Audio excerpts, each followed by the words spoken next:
মোৰ জীৱনত পোৱা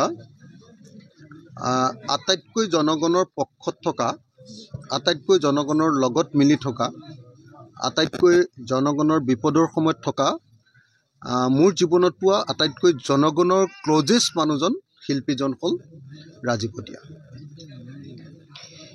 এনেকুৱা নহয় যে অকল ৰাজীৱ ভটিয়াই এনেকৈ জনগণৰ কাষত আছে, আৰু আছে, কিন্তু মই ভাবিছোঁ যে জনগণৰ একেবাৰে মাজত সোমাই থকা, মানে একেবাৰে কোনো ধৰণৰ ভেম গপ নথকাকৈ, অহংকাৰ নথকাকৈ, মানুহৰ লগত মিলি গৈ মানুহৰ পক্ষত গীত গোৱা বা গীত ৰচনা কৰা মোৰ জীৱনৰ আটাইতকৈ মানে ওচৰৰ পৰা দেখা মানুহজন হ'ল ৰাজীৱ ভটিয়া।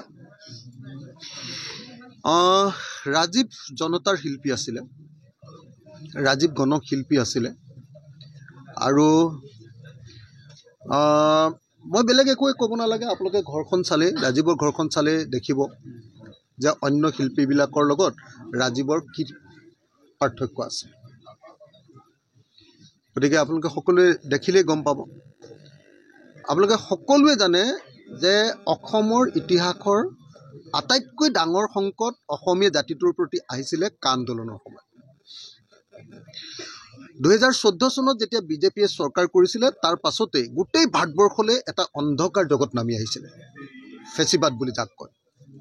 সেই গোটেই সময়খিনিত আটাইতকৈ যদি বিক্ৰী নিযোৱা কোনোবা এজন শিল্পী একদম মূৰ থিয় কৰি বাচি আছিলে, আৰু বহুকেইজন আছে দেই, কিন্তু আটাইতকৈ বেছি মূৰ থিয় কৰি যদি কোনোবা এজন বাচি আছিলে আৰু অহংকাৰ নোহোৱাকৈ মানুহৰ লগত মিলি বাচি থকা মানুহজন কিন্তু ৰাজীৱ ভটিয়া। কা আন্দোলনৰ সময়ত আমি দেখিছিলোঁ যে কেতিয়াও কোনোদিন কম্প্ৰমাইজ নোহোৱাকৈ আন্দোলনৰ পক্ষত আছিলে। আমি যেতিয়া কা আন্দোলনবিলাক কৰিছিলোঁ, তেতিয়া ৰাজীৱে আন্দোলনটোত, মানে মই জেলত যোৱাৰ আগতে আন্দোলনটোত বহি নিদিয়েগৈ, কিন্তু কাষতে থাকি কয় যে আমি আছোঁ। কা আন্দোলনৰ পক্ষত গীত গোৱাই নহয়, মই আটাইতকৈ ডাঙৰ কথাটো হ'ল যে আপোনালোকে সকলোৱে জানে যে অসমৰ ভিতৰতে চাগে মোকে আটাইতকৈ ডাঙৰ ৰাষ্ট্ৰদ্ৰোহী বুলি গণ্য কৰিছিলে। মোক যেতিয়া ৰাষ্ট্ৰদ্ৰোহী বুলি কৈ আছিলে, তেতিয়া কিন্তু এজন মানুহেই অতি স্পষ্ট ৰূপত অখিল গগৈক মুক্তি দিব লাগে বুলি গান গাইছিলে, সেইজন ৰাজীৱ ভটিয়া। স্পষ্ট ৰূপত মোৰ আচৰিত লাগে যে মোৰ পক্ষত গান এটা গাইছে, মোক মুক্তি দিব লাগে বুলি কৈছে গীতেৰে, তাৰপিছত আকৌ মুখেৰে কৈছে যে নাই অখিল ককাইদেউক আপোনাৰ মুক্তি দিবই লাগিব, আৰু তাৰ পাছত আকৌ একেলগতে জয়াই অসম চিঞৰিছে। অকল শিল্পী সেইকাৰণে নহয়, মই আকৌ কৈছোঁ যে শিল্পী আৰু একেটা সময়তে তেখেত এজন ডাঙৰ সংগ্ৰামী, একদম কম্প্ৰমাইজ নকৰা শিল্পী আৰু সংগ্ৰামী, দুইটা সত্তা একেলগতে আছে। সেইকাৰণে আপোনালোকে দেখিছে যে ভূপেন হাজৰিকা ডাঙৰীয়াৰ মৃত্যুটোতো বহুত ডাঙৰ ঘটনা, এইটোতো আমি কল্পনা কৰিব নোৱাৰা ডাঙৰ ঘটনা। তেখেত বিশ্ববিশ্ৰুত মানুহ। ভূপেন হাজৰিকাৰ মৃত্যুৰ পাছত যিজন শিল্পীয়ে অসমৰ জনমানসত আটাইতকৈ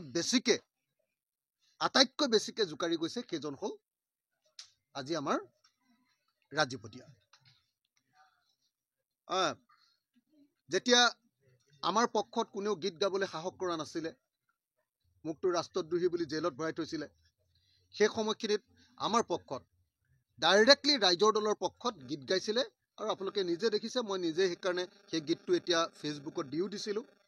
অতি স্পষ্ট ৰূপত মোৰ মুক্তিৰ কাৰণে এটা গান গোৱাই নহয়, লগতে ৰাইজৰ দলৰ পক্ষত একদম স্পষ্ট ৰূপত গীত গাবলৈ এটা আঞ্চলিক দল, এটা প্ৰগতিশীল আঞ্চলিক দল, যি বিজেপিয়ে আটাইতকৈ বেয়া পায় যাক, চৰকাৰে আটাইতকৈ বেয়া পায় যাক, আৰু বহুত ধনী মানুহেও যাক আটাইতকৈ বেয়া পায়, সেই দলটোৰ পক্ষত গীত গাবৰ কাৰণে যিজন শিল্পীয়ে সাহস কৰিছে, তেনেকুৱা শিল্পী জন্ম হোৱাটো বৰ সহজ কথা নহয়। আৰু সেইকাৰণে মই এটা কথা আপোনালোকক কওঁ যে মানে ৰাজীৱ ভটিয়াৰ মৃত্যুটো বহুতে নুবুজিব পাৰে, এইটো হ'ল সঁচা সঁচিকে মানে এইটো মানে পাহাৰ এটাৰ সমান গধুৰ বুলি কয়। এটা বাক্য আছে, সংগ্ৰামী কিছুমান মানুহৰ মৃত্যু চৰাই পাখিৰ নিচিনা পাতল, আৰু কিছুমান মানুহৰ মৃত্যু পৰ্বতৰ সমান গধুৰ।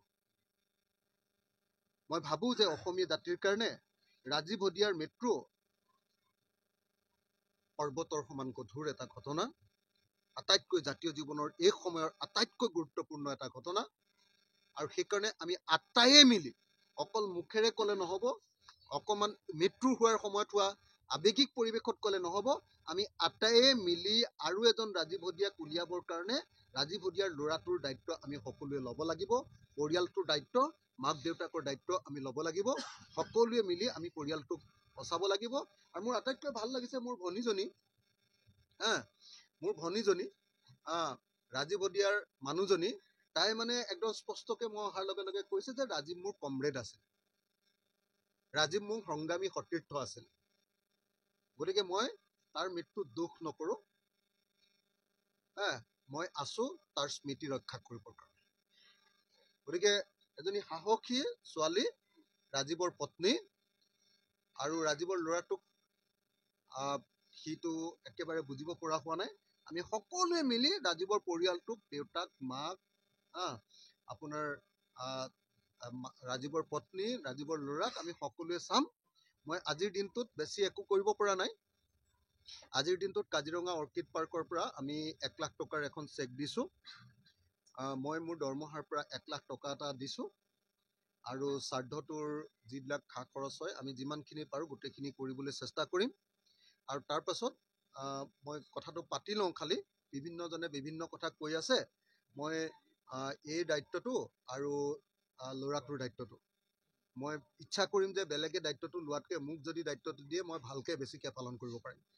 গতিকে মই ইচ্ছা কৰিম যে যদি মোক দায়িত্বটো দিয়ে, মই কথাটো পাতিব লাগিব, ঘৰৰ লগত চবৰ লগত পাতিব লাগিব।